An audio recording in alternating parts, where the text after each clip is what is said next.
जी गणेश, हम अभी जिक्र कर रहे थे केसीआर का। केसीआर बिल्कुल सही कहा, बिल्कुल शांत थे, उनके पास कोई मुद्दा भी नहीं था।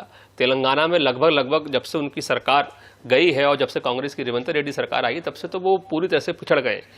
अचानक से जब वो जिक्र करते हैं छत्तीसगढ़ सरकार के इस नक्सल ऑपरेशन का, तो इस ऑपरेशन की जब जानकारी अचानक से आती है और इस भाषण के जरिए आती है, इस तरह के राजनीतिक बयान के जरिए आती है, तो फिर सवाल खड़े होते हैं कि केसीआर क्या फिर से खुद को लाइमलाइट में लाने की कोशिश कर रहे हैं? क्या सिर्फ यही मकसद है या इसके पीछे का मकसद जिसको अंदेशा है, जिसकी अंदेशा है कि कहीं ना कहीं कोशिश की जा रही है राजनेताओं को बीच में लाकर एक मध्यस्थता करने की या एक मध्यस्थता का माहौल बनाने की? क्या लगता है आपको? देखिए ये पूरा राजनीतिक दांव पेच है। हम यहाँ पर किसी की तरफदारी नहीं कर रहे हैं, पर ये भी है कि हम बस्तर में खून खराबा नहीं चाहते। हम तो चाहते हैं कि बस्तर में शांति स्थापित हो, यहाँ के लोगों को सारी सुविधाएं मिले। पर जिस तरीके से केसीआर का ये बयान आता है इतने सालों बाद, 1980 के बाद, इससे पहले तो उनकी सरकार थी, वो खुद सीएम थे जी, थे, वो चाहते तो उस समय भी केंद्र में बीजेपी सरकार थी, वो चाहते तो केंद्र सरकार की बात कर सकते थे उस समय इस मामले को लेकर। परंतु जब आपसे सत्ता छीन गया, आप सीएम के पद पर काबिज नहीं है, उस समय आप जब नक्सलवाद के खिलाफ एक निर्णायक लड़ाई लड़ी जा रही है, नक्सलियों से बार बार अपील भी की जा रही है कि आप बंदूक छोड़िए, आप वार्ता के लिए आ जाइए, आप बात कीजिए विकास की मुख्यधारा से जुड़े। उस समय जब वो सरकार की इन बिंदुओं पर तैयार नहीं है, सशर्त वार्ता की बात करते हैं, और जब ऑपरेशन लॉन्च किया जाता है तब पहली बार आते शासन काल के बाद सत्ता में, तो उसके बाद पहली बार ऐसा केसीआर की तरफ से एक बयान आता है कि शांति वार्ता होनी चाहिए, नक्सलियों की हत्या हो रही है, निरसंस तरीके से हत्या हो रही है। तो देखिए कहीं ना कहीं ये राजनीतिक दांव पेच है। सीएम खुद आते हैं इसमें, और सीएम की बेटी भी अलग से बयान देती है कि शांति वार्ता होना चाहिए, ऑपरेशन बंद किया जाए। तो आप तेलंगाना और आंध्र में रह के बयानबाजी करने से अच्छा है कि आप एक पूरी टीम लेकर सेंट्रल गवर्नमेंट से मिलने, बात करें, समाधान निकालें। क्योंकि देखिए जब तक वार्ता नहीं होगी, जब तक एक टेबल पर नहीं बैठ जाते, तब तक बस्तर में शांति संभव नहीं है। अच्छी बात है आपने शुरू की है, देर से ही सही शुरू तो किया आपने, तो इसको अंजाम तक भी पहुंचाना चाहिए।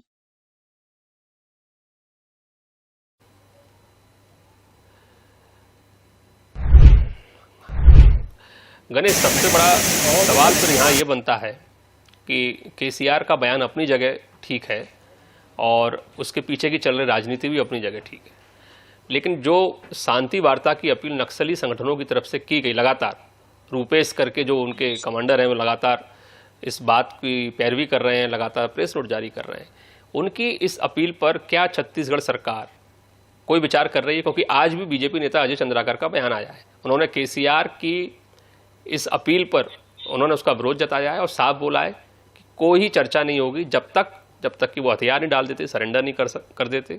सरेंडर कर देंगे तो कोई किसी भी प्रकार की चर्चा होगी, और अगर सरेंडर नहीं करते हैं तो किसी भी प्रकार की शांति वार्ता की उनकी अपील पर कोई विचार नहीं किया जाएगा। अभी आपके पास क्या खबरें हैं, जिस तरह के जानकारियाँ आपके पास आ रही हैं? कोई कैंप में लगातार जो ऑफिसर सक्रिय हैं वो कहीं ना कहीं उन तक भी कुछ खबरें पहुँच रही होंगी इस मामले को लेकर? देखिए बात नक्सली नेता रूपेश की करें तो उन्होंने एक निजी चैनल को एक साक्षात्कार भी दिया था, इंटरव्यू दिया था शांति वार्ता को लेकर। उसके बाद उन्होंने जब ऑपरेशन शुरू हुआ तब एक प्रेस नोट भी जारी किया। तो सरकार ने मौन रहकर उसे संदेश दे दिया जी, इस पर अब कोई बात नहीं है। अगर सरकार को कोई प्रतिक्रिया देनी होती तो उसके इंटरव्यू के बाद या फिर स्टेटमेंट के बाद गृह मंत्री या सरकार की ओर से कोई ना कोई बयान जारी होता।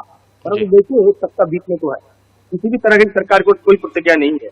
मतलब साइलेंटली रिक्वेस्ट और नक्सली नेताओं को जो शांति वार्ता की बात कर रहे हैं उन्हें जवाब सरकार ने दे दिया कि अब नहीं रुकेगी। यही वजह है जब सरकार की ओर से कोई बयान नहीं आया, शायद यही वजह है कि तेलंगाना और आंध्र की आवाजें उठने लगी जी। और इस ऑपरेशन को लेकर देखिए बहुत सारी चीजें गोपनीय रखी गई हैं। निश्चित है बड़ा ऑपरेशन है, गोपनीय चीजों को गोपनीय रखना चाहिए, सार्वजनिक नहीं होना चाहिए। सरकार की अपनी एक स्ट्रेटजी है, अपनी प्रणाली है, उनका जो सिस्टम है वो इस हिसाब से लड़ रहे हैं। परंतु कुछ चीजें जो बाहर आ रही हैं उससे स्पष्ट है कि ये अभियान जो है बहुत लंबा जाएगा। तब तक जाएगा जब तक शांति वार्ता का स्पष्ट और गंभीर उससे कोई एक पहल ना हो। लेकिन प्रेस नोट चल रहा है, तो गंभीरता कहीं दिखाई नहीं हुई। बिल्कुल, तो ये बहुत स्पष्ट हो चुका है, कोई भी पक्षकार पहुंचा नहीं है। जी गणेश, ये बहुत स्पष्ट हो चुका है कि इस एनकाउंटर चलते हुए लगातार 7 दिन हो गए हैं और सुरक्षा बलों को कोई जल्दबाजी नहीं।